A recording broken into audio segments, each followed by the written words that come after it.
এখন অটোরিকশা বন্ধ করে দিলে তাদের ভিক্ষা করা ছাড়া কোনো উপায় নেই। হঠাৎ করে মানুষদেরকে পথে বসিয়ে দেওয়া আমি মনে করি ঠিক হবে না।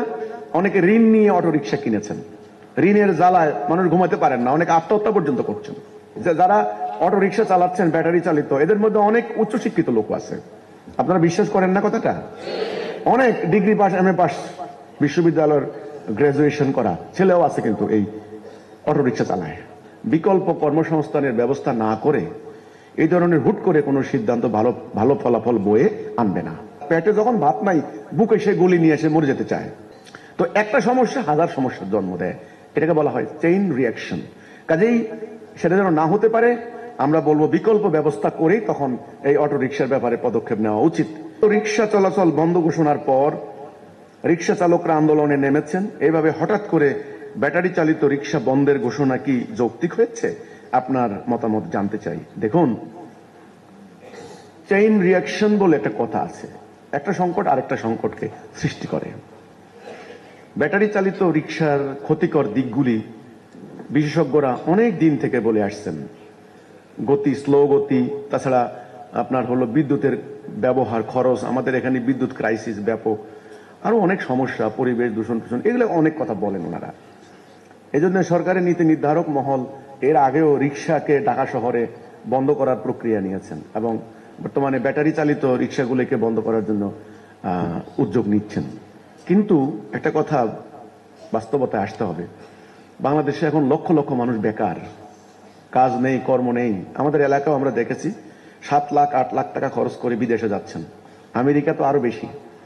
সেখানে গিয়েও কাজ পাচ্ছেন না, বাবা মার কাছে কান্নাকাটি করছেন টাকা পাঠানোর জন্য। এদেশের মানুষ বেকার, লক্ষ লক্ষ মানুষ বেকার, কাজ নেই, কর্ম নেই। এই জন্য নিরুপায় হয়ে বেচারা একটা অটোরিকশা নিয়ে বের হয়। সেজন্য আমি বলি, সরকার যে সিদ্ধান্তই নিন না কেন, বিকল্প কর্মসংস্থানের ব্যবস্থা না করে এই ধরনের হুট করে কোনো সিদ্ধান্ত ভালো ফলাফল বয়ে আনবে না। বিকল্প কর্মসংস্থান সৃষ্টি করতে হবে, তাদেরকে কর্ম দিতে হবে। যারা অটো রিকশা চালাচ্ছেন ব্যাটারি চালিত, এদের মধ্যে অনেক উচ্চশিক্ষিত লোক আছে। আপনারা বিশ্বাস করেন না কথাটা? অনেক ডিগ্রি পাস, এমএ পাস, বিশ্ববিদ্যালয়ের গ্রাজুয়েশন করা ছেলেও আছে, কিন্তু এই অটো রিকশা চালায়। তো কাজেই মানুষ বেকারত্বের জ্বালায় মানুষ বেদিশা হয়ে এই সমস্ত অটো রিকশা নিয়ে নেমেছে। এখন হুট করে কিন্তু এটা বন্ধ করা যাবে না। আর মানুষ জীবন ধারণের জন্য বুকে গুলি নিতেও তার পেটে যখন ভাত নাই, বুকে সে গুলি নিয়ে এসে মরে যেতে চায়। এটা একটা বিপ্লব, এটা একটা সমাজ বিপ্লব, সেদিকে যাচ্ছে সমাজ। এজন্য আমি নীতি নির্ধারক মহলে আহ্বান করব, বিকল্প ব্যবস্থা তাড়াতাড়ি অনুসন্ধান করুন, তারপরে এ ধরনের পদক্ষেপ নিতে পারবেন। এই ধরনের বহু পদক্ষেপ নেওয়া দরকার। ঠিক আছে, একটা শহরকে সুন্দর করতে হলে, ডিসিপ্লিন করতে হলে, বাসযোগ্য করতে হলে বহু কিছু দরকার।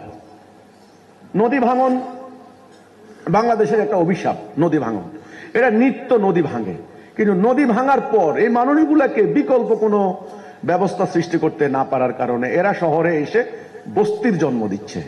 এখন এই বস্তিবাসী, বস্তির ভিতরে মাদক ব্যবসা, ইয়াবা ব্যবসা, সন্ত্রাস, চুরি ডাকাতি হচ্ছে, অশ্লীল অনৈতিক কার্যক্রম হচ্ছে, শহরের পরিবেশ বিনষ্ট করছে, সাহেবদের পরিবেশটা খারাপ করছে ইত্যাদি। তো তাহলে আগে গোড়াই তো সংকটটা সমাধান করবেন।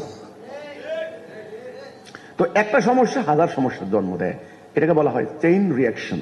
কাজেই সেটা যেন না হতে পারে, আমরা বলবো বিকল্প ব্যবস্থা করেই তখন এই অটো রিকশার ব্যাপারে পদক্ষেপ নেওয়া উচিত। হঠাৎ করে মানুষদেরকে পথে বসিয়ে দেওয়া আমি মনে করি ঠিক হবে না। অনেকে ঋণ নিয়ে অটো রিকশা কিনেছেন, ঋণের জ্বালায় মানুষ ঘুমাতে পারেন না, অনেকে আত্মহত্যা পর্যন্ত করছেন। আর আমাদের ব্যাংকগুলি তো আর এমনি এমনি ঋণ দেয় না, তেলা মাথা তেল দেয়, এটা নীতি। তেলা মাথা তেল দেয়, এদেরকে আর কেউ ঋণ দেয় না। এরা ব্যক্তিগত উদ্যোগে আত্মীয় স্বজনের মাধ্যমে তারা বইয়ের সোনাদানা বন্ধক রেখে তারা ঋণ এনেছে। এখন অটো রিকশা বন্ধ করে দিলে তাদের ভিক্ষা করা ছাড়া কোনো উপায় নেই।